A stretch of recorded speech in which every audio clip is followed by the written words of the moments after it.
Bismillahirrahmanirrahim. Assalamualaikum warahmatullahi wabarakatuh.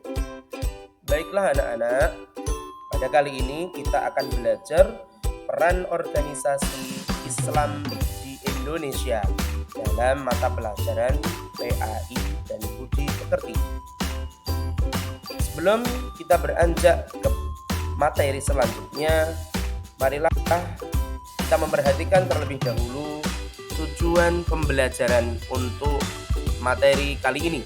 Yang pertama, menjelaskan kemajuan dan perkembangan organisasi-organisasi Islam di Indonesia pada masa pra dan sesudah kemerdekaan. Yang kedua, menjelaskan model dakwah organisasi-organisasi Islam di Indonesia pada masa pra dan sesudah kemerdekaan. Yang ketiga, menganalisis strategi dakwah organisasi-organisasi Islam di Indonesia pada masa pra dan sesudah kemerdekaan. Yang keempat, mengidentifikasi perkembangan dan kemajuan organisasi-organisasi Islam di Indonesia pada masa pra dan sesudah kemerdekaan.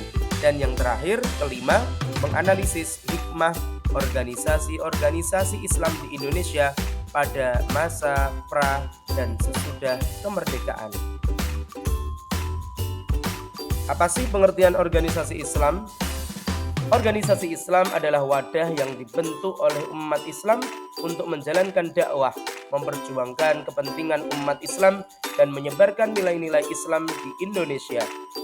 Organisasi-organisasi ini berperan besar dalam sejarah Indonesia, baik dalam perjuangan kemerdekaan maupun dalam pembangunan sosial dan budaya. Kemajuan dan perkembangan organisasi Islam di Indonesia. Pada masa pra-kemerdekaan, yang pertama ada Muhammadiyah 1912, didirikan oleh Kiai Haji Ahmad Dahlan di Yogyakarta dengan tujuan untuk memperbaharui pendidikan dan dakwah Islam. Yang kedua ada Nahdlatul Ulama NU pada 1926, didirikan oleh Kiai Haji Hasyim Asy'ari di Jombang, bertujuan mempertahankan tradisi Ahlus Sunnah wal Jamaah. Ada juga Persatuan Islam atau Persis 1923, didirikan oleh Haji Zainal Abidin, fokus pada dakwah salafi. Yang keempat ada Gerakan Islam di masa penjajahan, yaitu organisasi-organisasi Islam berperan aktif dalam memperjuangkan kemerdekaan dan melawan penjajahan. Adapun poin kedua, masa sesudah kemerdekaan. Pemulihan organisasi. Setelah Indonesia merdeka, organisasi Islam semakin berkembang baik dalam bidang pendidikan, sosial, dan politik. Peran dalam pemerintahan. Beberapa organisasi Islam turut berperan dalam politik, mendirikan partai politik, dan mempengaruhi kebijakan negara. Model dakwah organisasi Islam pada masa pra-kemerdekaan.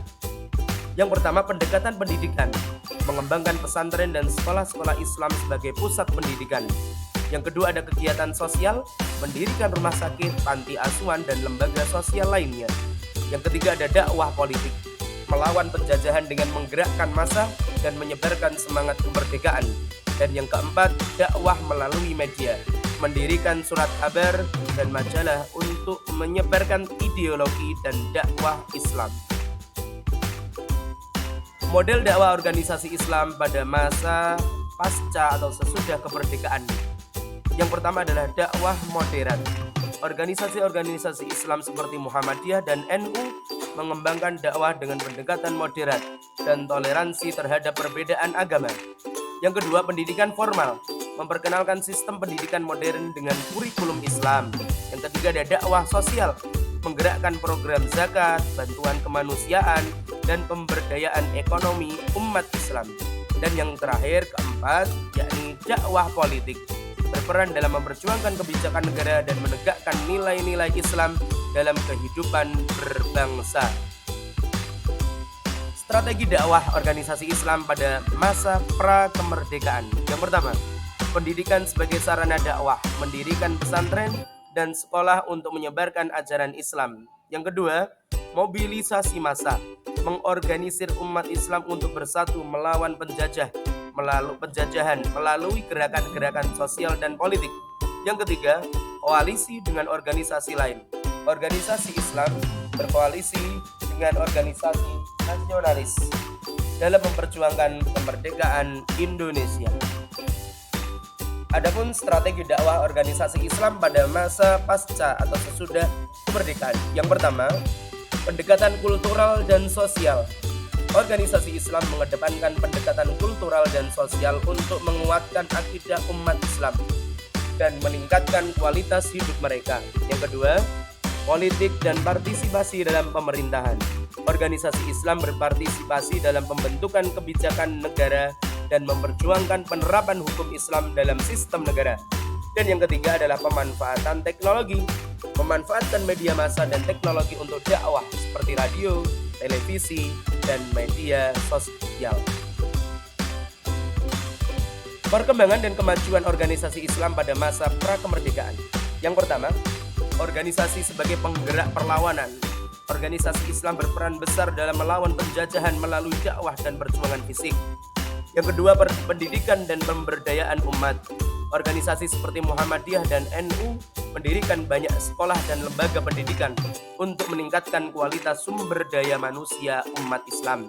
Dan yang terakhir adalah pertumbuhan pesat. Organisasi-organisasi Islam berkembang pesat meskipun dalam situasi sulit di masa penjajahan. Perkembangan dan kemajuan organisasi Islam pada masa sesudah atau pasca kemerdekaan. Yang pertama, keterlibatan dalam politik. Organisasi-organisasi Islam berperan dalam politik dan membentuk partai-partai Islam. Yang kedua, peran dalam pendidikan. Organisasi Islam mendirikan universitas, sekolah, dan lembaga pendidikan Islam yang menghasilkan banyak pemimpin bangsa. Dan yang ketiga, pemeliharaan tradisi.